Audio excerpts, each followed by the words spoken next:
comments. Mr. Speaker, sir, a serious situation is now prevailing in Telangana. I find it is a very difficult subject to speak on. Some friends said that it is an emotional problem. Besides being an emotional problem, the people of Andhra Pradesh are also emotional. So this becomes doubly emotional. Apart from that, we have to view this as a problem because after all, this kind of thing might arise again in some other parts of India. If we have to face it in other states, we must look into this problem in depth. The problem is the confidence of the people of a particular region is lost in the administration.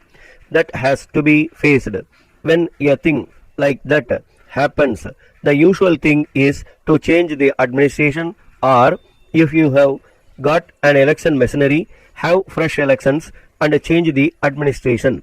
Since that is not open to us, and since the majority party is not prepared to resign, the only way is to understand why this has happened. Sir, this is not confined to Andhra Pradesh or Telangana. This sort of movement is going on elsewhere also. I can say that no linguistic state has been successful in gaining the confidence of the minority community, whether it is Andhra Pradesh or any other state. Loyalty to language has thrown into loyalty to region. That is very dangerous. Since the frontiers are defined, I consider that more dangerous than any Hindu-Muslim conflict at any time in the history of India. Hindu-Muslim conflict is of an all-India character. In every state, in every village and town, they are mixed, and we fight all over India. If a situation like that arises, we will force a decision to be taken. So, the dangers of linguistic states are quite apparent. Mr. Speaker, sir, the other day the Home Minister said that we should not equate linguistic provinces with the national state. Language is a big binding force and also an emotional force. When your frontiers are prescribed, the people of one language function as one nation. In fact, though in theory they may be part of a federation, people in one small linguistic province feel more intensely and they are more nationalistic. There is a great danger in this part. Our states are like countries. Andhra Pradesh is as big as France. If you have a state like that, you have this emotional conflict. All of us will have to find a solution. We have also to admit that there is a great emotional force which is compelling the people of one language to come together. We have also to satisfy that urge. That can be done, I submit, if you have language as the basis of administration.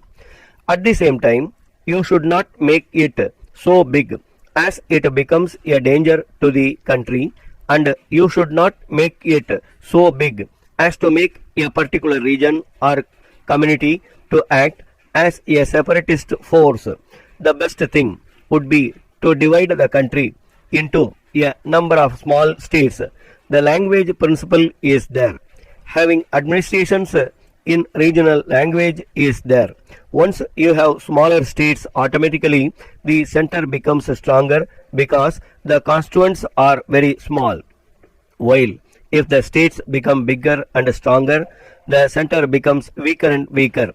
This danger becomes more impressive when you realize that the future makeup of the government is to be on the coalition system based on multiple systems.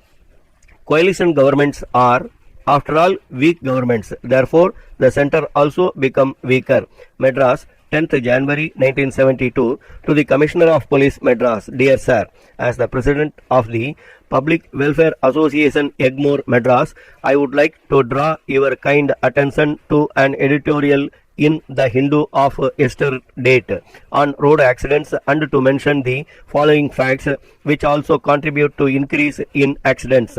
Firstly, the platform of city roads are fully of ditches and rubbish so that the people are often driven to walk on the roads. This makes the vehicles choose the middle or the right side of the road to avoid the pedestrians.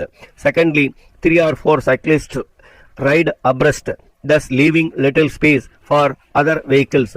Further, the cyclists, in their anxiety to avoid a ditch or a projection on the road, all of a sudden move 2 or 3 feet towards their right side without any concern for the vehicles coming behind. Thirdly, indiscriminate crossing by the pedestrians at places even where crossing is prohibited lead to major accidents occur on account of reckless crossing by people.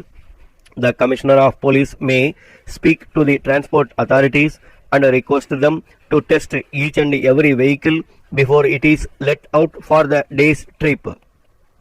The corporation may be requested to broaden the roads for the increased traffic vehicles.